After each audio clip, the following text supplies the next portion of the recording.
Hello friends, in this video I'm going to take this topic of enzyme classification, which is very important topic. They can ask EC number of any enzyme in full biochemistry. So let's make this topic very easy.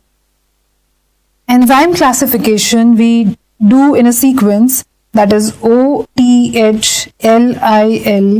This sequence from 1 to 6 numbers is very important because these 6 are known as enzyme commission numbers or enzyme code numbers, also known as EC numbers, simply EC numbers. So let's see the full form of this OTHLIL.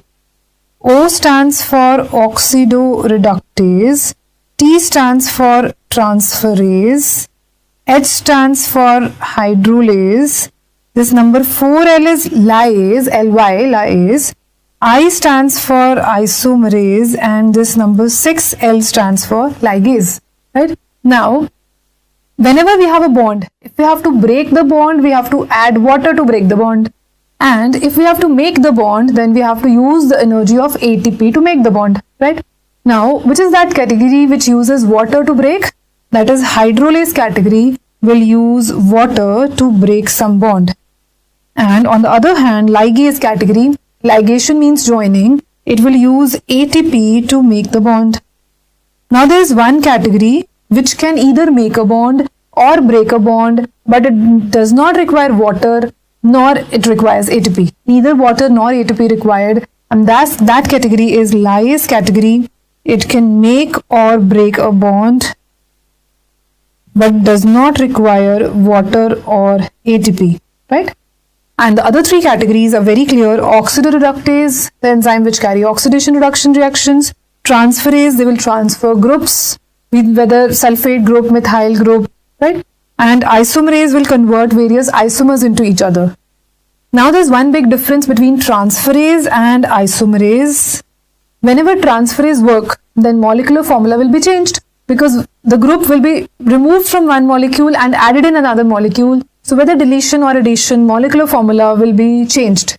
But when isomerase work, one isomer is converted to another isomer, then the molecular formula will remain same because isomers have same molecular formula, right? So for some enzymes, we are confused that answer is transferase or isomerase. At that point, you have to use this concept, right? So let's see the full chart of enzyme classification with detail, with subtypes and the examples, right?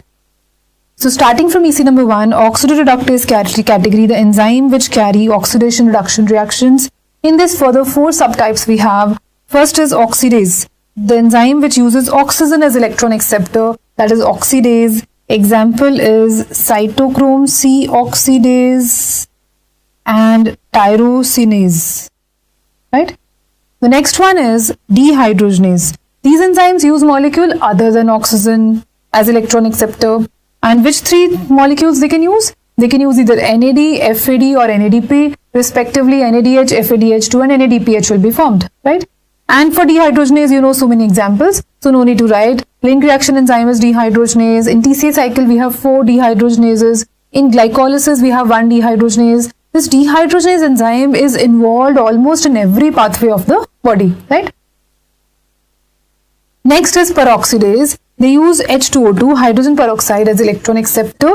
Example is glutathione peroxidase, which we have done in RBCs in HMP, and also enzyme catalase, which is responsible for destroying H2O2, right? So tell me the enzyme which is using oxygen as electron acceptor is oxidase. The enzyme which use NAD, FAD or NADP as electron acceptor is dehydrogenase. And the enzyme which use hydrogen peroxide as electron acceptor is peroxidase. So these 3 enzyme subcategories are using something as electron acceptor, right? Now see the 4th one, which is little different, oxygenase with a G, oxygenase. These enzymes incorporate oxygen into the substrate, and the examples are also further 2 types. So oxygenases are further of 2 types, monooxygenase and dioxygenase. Monooxygenase will incorporate 1 atom of molecular oxygen into the substrate. Dioxygenase will incorporate 2 atoms of molecular oxygen into the substrate. Now, let's take the example of a monooxygenase enzyme. Now, let's say I am taking the substrate of this enzyme, a hydrocarbon. hydrocarbon like CH3, CH2, CH3. So that is a hydrocarbon. The short form I can write is RH. RH, a hydrocarbon, right? If monooxygenase will act here and will add one O atom into the substrate, then it becomes ROH. OH means hydroxy group. So these enzymes are also known as hydroxylases. These enzymes are also known as mixed function oxidases. So three names: monooxygenase, hydroxylase and mixed function oxidase. Why they are known as mixed function oxidase? Because in this reaction actually O2 is added. 2 atoms of molecular oxygen are taken. But one oxygen is given to substrate and other oxygen atom is given to hydrogen, making water. So it is having a mixed function. One of the O is given to substrate, other O is given to hydrogen to make water. That's why mixed function oxidase. Now let's take the example of hydroxylases. Examples of monooxygenase or hydroxylases are: first is phenylalanine hydroxylase, the enzyme which converts phenylalanine to tyrosine. Then is cytochrome P450, which are doing hydroxylation of steroid hormones, and also nitric oxide synthase, NOS. This enzyme is also belonging to EC number 1, and this is a synthase, but it is not a lyase, it belongs to EC number 1, right? So most hydroxylases are monooxygenases, but 2 exceptions you have to learn, that prolyl and lysyl hydroxylases, they are dioxygenases, right? So these are the examples of dioxygenase. Now dioxygenase enzyme means 2 atoms of molecular oxygen are added into the substrate. Now one more example of dioxygenase enzyme is that enzyme which is deficient in L-captonuria. You know L-captonuria, urine turns black on exposure to air. This is a defect in the catabolism of phenylalanine and tyrosine. And here the enzyme which is deficient is homogentisate.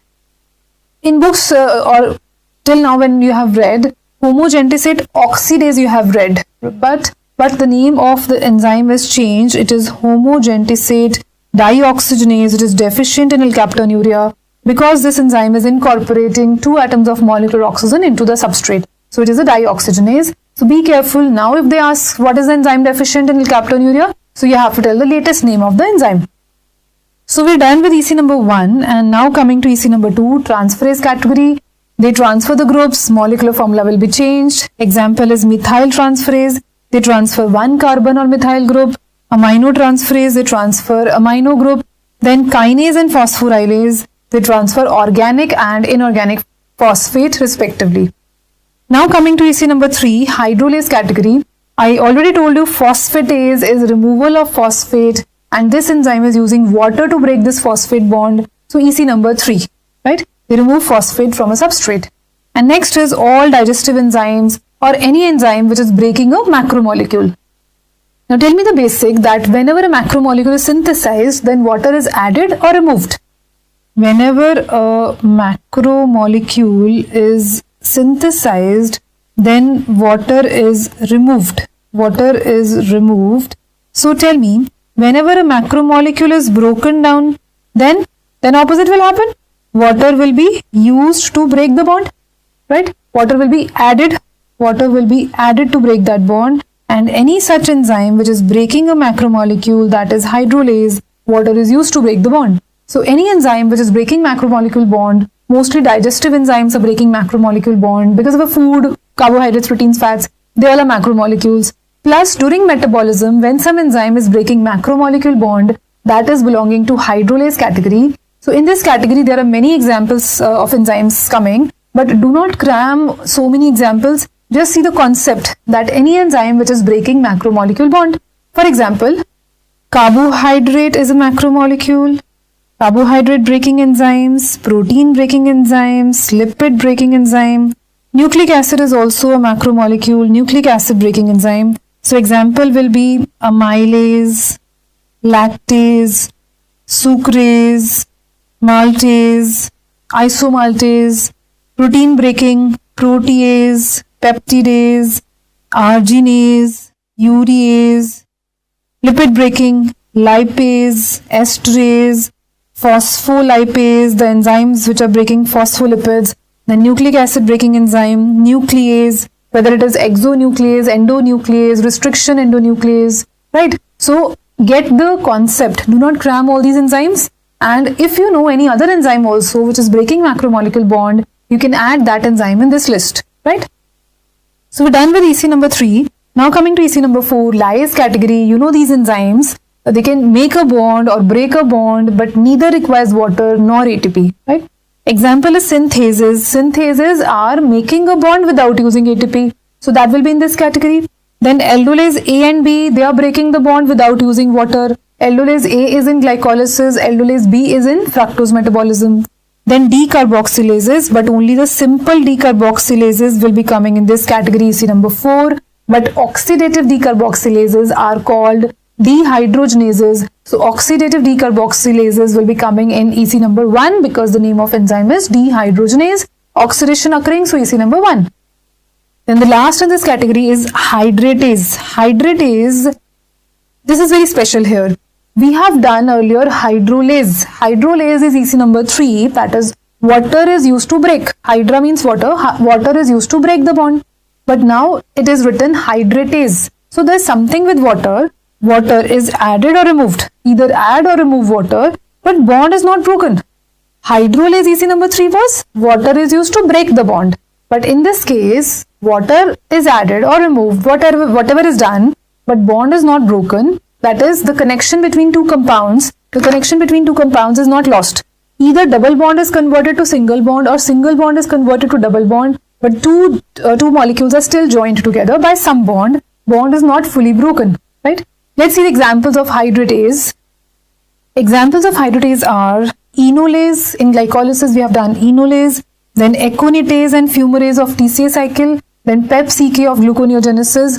In all these reactions, when you see the detail what is happening in the structure, then there is something with water, either add or remove, and something with double bond to single bond or single to double bond, but bond is not broken. Next, coming to EC number 5, isomerase category. When isomerase work, molecular formula remains same because they are converting one isomer to another isomer. Racemase category interconverts capital D, capital L, not small d, small l, it is capital D, capital L, be careful. Then mutase, they transfer group between atoms within the molecule, that is intramolecular shifting they are doing. Then epimerase will convert various epimers into each other. And then the last is EC number 6, ligase category. So coming to EC number 6, ligase category. Ligase category, I already told you that ATP is used to make the bond, right? Here ATP is used to make the bond. That's why ligation, bond is formed, right? Here we have synthetase, which will make a bond by using ATP, right? On the other hand, I already told you synthase is in EC number 4. It will also make a bond but not use ATP, right? Synthetase will use ATP and will make a bond.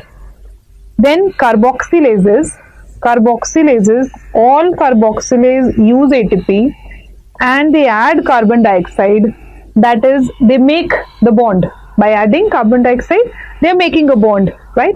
So, therefore, they also come in EC number 6, that is ligase category, right? This is it. Thanks for watching. Best wishes to you.